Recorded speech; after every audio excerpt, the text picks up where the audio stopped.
उस्मान की बात दुरुस्त है, लेकिन अगर हम हार गए तो हमें वापस आना होगा। तमाम कोशिशें, जिद्दोजहद और कुर्बानियां बेकार हो जाएंगी। अगर हम यावला कसन को खबर भेजें तो वो अपने गाजियों के साथ हमारी मदद को आएंगे।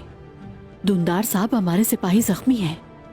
ये जंग हमारी हलाकत का बाइस न बन जाए। फिक्र ना करो खातून, कल उन काफिरों के सर पर एक ऐसा तूफान आएगा जिस तरह हमारे रब ने बदर की जंग में फरिश्ते भेजकर फतह से हमकिनार किया था। माशाअल्लाह। चलें फिर तैयारियां शुरू करते हैं। अगर आने वाले कल में उनके सरों से महल न बनाया तो मुझे चैन से मौत भी नहीं आएगी दुंदार साहब। जिंदाबाद खातून, यही उम्मीद थी। तुमने मेरे खेमे को एक बार फिर शान बख्शी है। शुक्रिया।